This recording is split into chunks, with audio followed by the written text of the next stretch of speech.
उड़ जाएगा, माटी का खिलौना माटी में मिल जाएगा।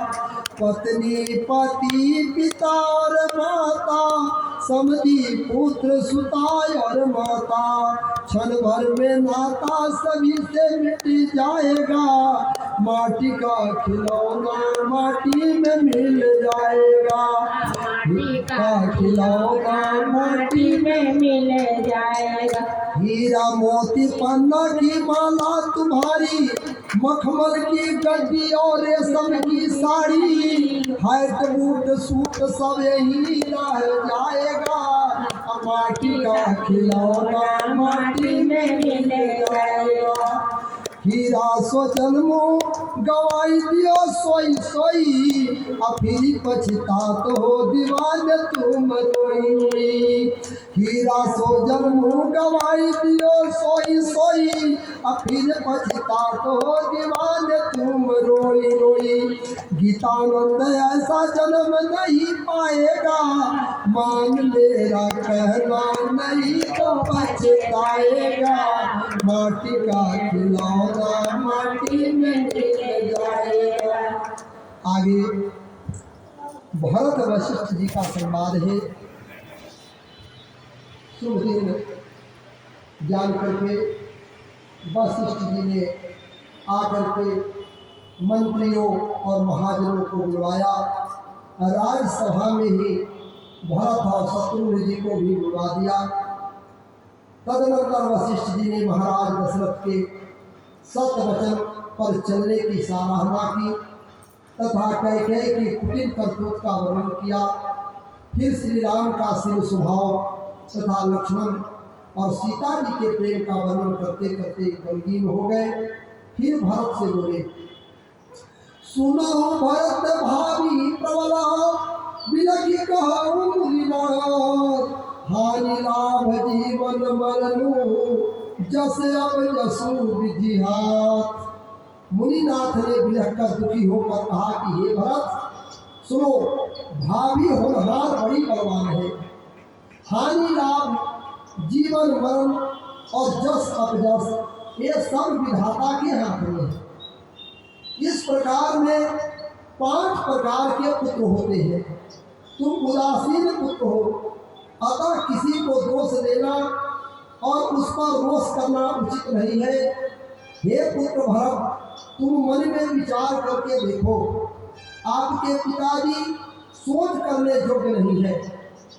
देखिए, गुरु जी वशिष्ठ जी ने भरत जी को सोचनीय 15 व्यक्ति बताए हैं। बड़ा गौर से आपको ध्यान देंगे।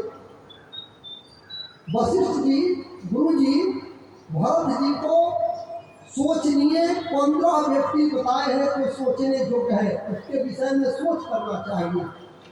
सोच यह विप्र जो वेद विहीना, अतरी निज धर्म विषय लैलीना।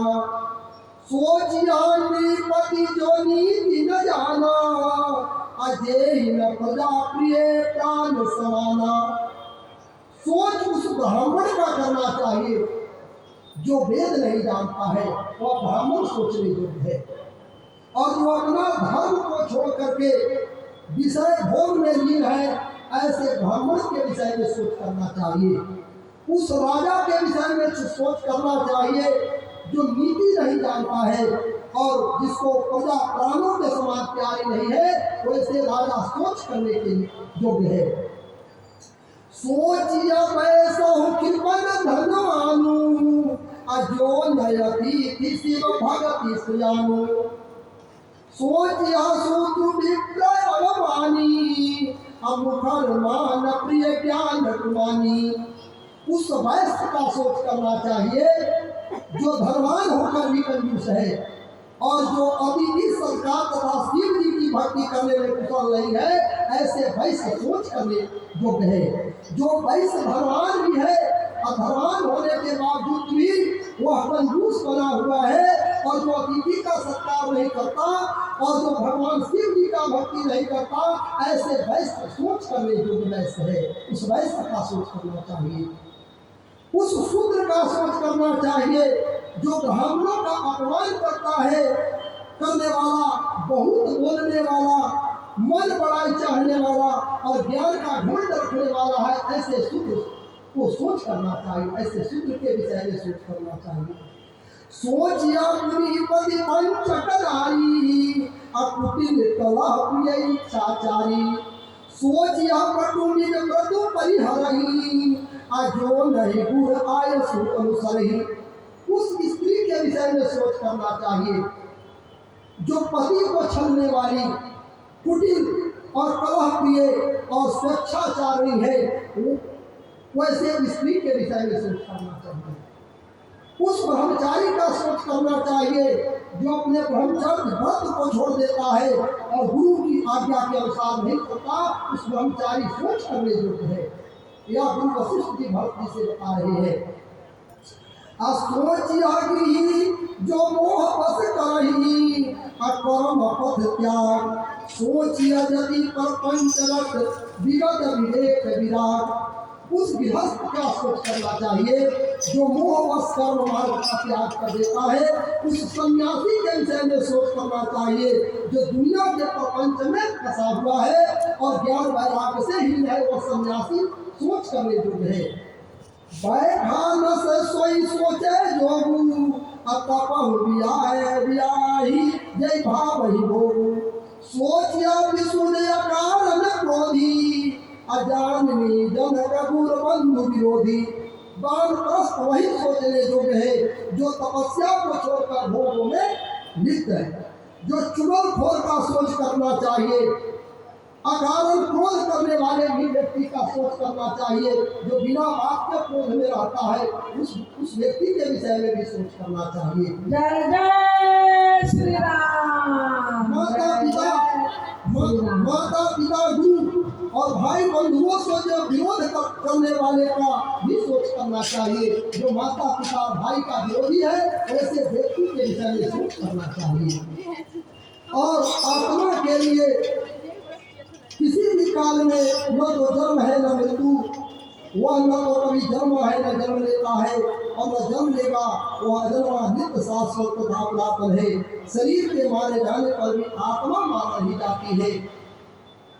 यह आत्मा कभी किसी शस्त्र के द्वारा न तो खंड खंड किया जा सकता है, न अग्नि के द्वारा जलाया जा सकता है, न जल के द्वारा भिगोया जा सकता है, न वायु के द्वारा सुखाया जा सकता है। सब विधि सोचिहा पर अपकारी अनिज तन को सब निश्चय भारी सोचनिए सब ही विधि कोई अजो न धारी छन हरि भजन भजन हरिजन होई। सब प्रकार से उसका सोच करना चाहिए जो दूसरों का अनिष्ट करता है, उसको सब प्रकार से सोच करना चाहिए। अपने शरीर का ही पोषण करता है, सिर्फ अपने शरीर को पालने में लगा हुआ है, ऐसे व्यक्ति को सोच करना चाहिए। और निर्दयी है और जो श्री हरि का भक्त नहीं है, वह तो सभी प्रकार से सोचने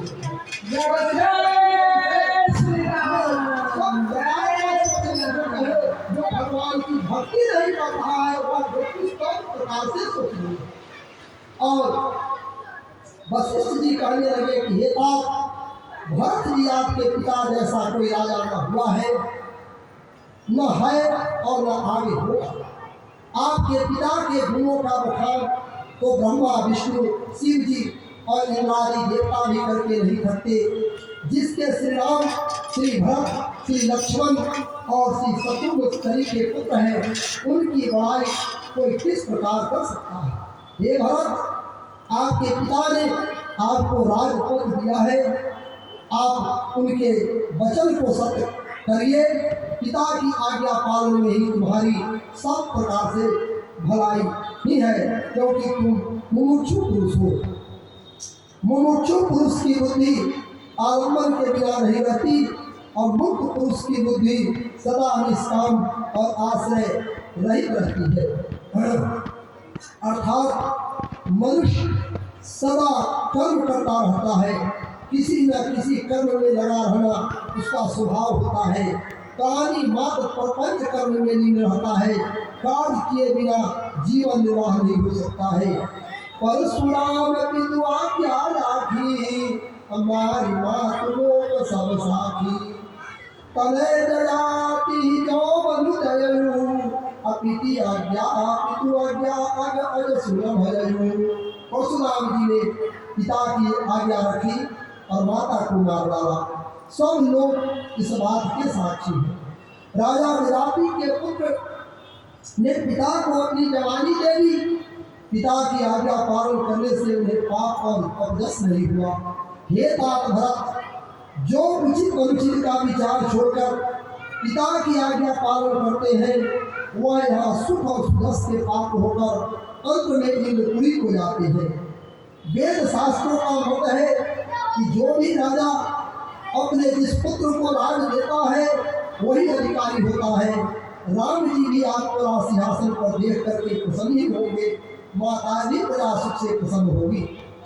सौ राम के आए असेवा करे हुसने हसुआए। श्री राम के आने पर उनको राज सौंपकर प्रेम से उनकी सेवा करना। सभी मंत्री भी कर जोड़ करके कहने लगे कि हे भरत जी, आपको गुरु जी का आज्ञा का पालन करना चाहिए।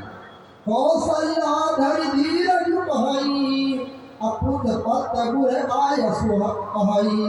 माता कौशल्या कहने लगी कि हे पुत्र, तुम्हारे लिए गुरु की आज्ञा मानना ही हितकर है। हे पुत्र, श्री राम वन में है, पिता श्री स्वर्गवासी हो गए हैं और तुम इस प्रकार अधीर हो रहे हो। अब तो कुटुंब प्रजा मंत्री और माताओं के आप ही एकमात्र सहारे हो। भरत जी ने गुरु जी की आज्ञा मंत्रियों के द्वारा अनुमोदन और माता कौशल्या की सरल कोमल वाणी सुनी।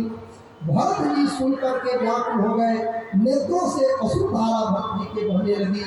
भरत जी ने दोनों हाथ जोड़ करके सरल और मीठी वाणी में सभा में उत्तर देने लगे। धर्म का सार सुनो, सुन करके मन में धारण करो।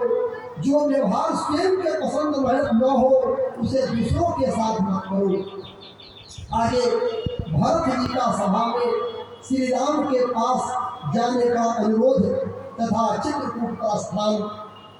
मोहि उपदेश दीन गुरु का अपरा सचिव सम्मत सभी का।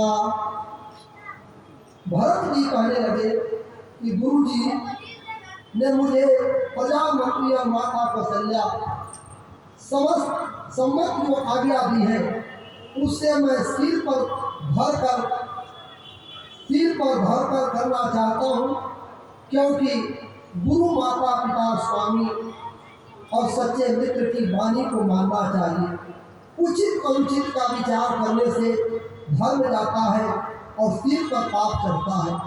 आप जो कह रहे हैं उसमें मेरा भला ही है, परंतु मेरे मन में संतोष नहीं हो रहा। अब आप मेरी एक विनती सुनकर तब मुझे शिक्षा देना, मेरे उत्तर देने को क्षमा कर देना, क्योंकि साधु उस दुखी मनुष्य के दोष गुण नहीं देखते हैं। पितु स्वरूप से राम बनो करुण कहो वही राजू। यही ते जानहु मोर हित के आपन बड़काजू। पिताजी स्वर्ग में है, श्री सीताराम जी वन में है और मुझे आप राज करने के लिए कह रहे हैं। इसमें आप मेरा कल्याण समझते हैं या अपना कोई बड़ा काम होने की आशा रखते हैं? मेरा हित जो श्री राम जी की सेवा करने में था, जो मेरी प्रिय माता ने छीन लिया, अब मेरा केवल एक ही उपाय से कल्याण संभव है। शोक समाज राज कही देखे लखन राम सिय बिनु पद देखे। यह शोक समुदाय श्री राम, श्री सीता जी और लक्ष्मण जी के चरणों को देखे बिना किस गिनती में है। रोगी को जैसे नाना प्रकार के भोग व्यर्थ है, भक्ति के बिना जप जोग व्यर्थ है, जीव के बिना सुंदर देह व्यर्थ है, उसी प्रकार श्री राम के बिना मेरा सब कुछ व्यर्थ है। अगर आप मेरा हित चाहते हैं तो मुझे श्री राम के पास जाने की आज्ञा दीजिए। कैकेयी के पुत्र राम से रूप, कुटिल बुद्धि और निर्लज मेरे राज्य में आपको सुख नहीं मिलेगा। कैकेयी से उत्पन्न देह में प्रेम करने वाले अभागे प्राण आगे और देखेंगे और सुनेंगे। कैकेयी ने श्री राम को वनवास, अपने को विधवापन, प्रजा को दुख, मुझे सुख और जस का राज देकर सभी का हित किया है। अब मेरी ऐसी दशा है। ग्रह ग्रहित पुनि बात वसा, तेहि पुनि बीछी मार, तेहि प्याही बारुनी कहूँ का उपचार। जिससे उग्रह लगे हो, फिर जो वायु रोग से पीड़ित हो और उसी को फिर बिच्छू डंक मार दे, उसको यदि मदिरा पिलाई जाए तो कहिए यह कैसा इलाज है। भरत जी कह रहे हैं कि संसार मुझे बुरा कहेगा, इसका भय नहीं है, न परलोक का भय है। मेरे भीतर एक ही दवानंद झलक रहा है कि मेरे कारण ही श्री राम और सीता जी वन में घूम रहे हैं। मैं सबको सिर झुका करके अपनी दीनता कह रहा हूँ कि मेरे जी की जन्म श्री रघुनाथ जी के चरणों प्रेम से बोलिए भरत भैया की जय। मोही नहीं सूझा, को रघुवर बिनु बूझा, एक ही आका यही मन माही, प्रातः काल चलियो प्रभु पाही। मुझे दूसरा कोई उपाय नहीं सूझता। श्री राम जी के बिना मेरे हृदय की बात कौन जान सकता है। मन में एक ही आग पूर्वक यही है कि प्रातः काल प्रभु श्री राम जी के पास चल दूंगा। भरत जी की इस बात को सुन करके गुरु जी और मंत्रियों, माता और नगर के महाजनों ने अति उत्तम कहकर सराहा और कहा कि भरत जी अवश्य चलिए। अपने शोक समुद्र में डूबते लोगों को बड़ा सहारा दिया है। सबकी स्वीकृति को जानकर भरत जी कहने लगे कि आप सभी मेरा निवेदन सुनिए। श्री रामचंद्र जी हम लोगों के बड़े भाई हैं, अतः वे ही राजा होंगे। उनके बदले में मैं ही 14 वर्ष तक वन में निवास करूंगा। आप लोग विशाल चतुरंगिनी सेना जो सब प्रकार से सबल हो तैयार कीजिए। मैं अपने ज्येष्ठ भ्राता श्री रामचंद्र जी को वन से लौटा लाऊंगा। अभिषेक के लिए संचित हुई इस सारी सामग्री को आगे करके मैं श्री राम से मिलने के लिए वन में चलूंगा और उन नरश्रेष्ठ श्री रामचंद्र जी का वही अभिषेक करके जग से लाई जाने वाली अग्नि के समान उन्हें आगे करके अयोध्या में ले जाऊंगा। अयोध्यावासी भरत जी के प्रस्ताव से सभी हर्षित होकर के अपने घरों में जाकर तैयार हुए। नगर के लोग रथों को सजा करके प्रसन्न मन से चित्रकूट को चल दिए। भरत जी ने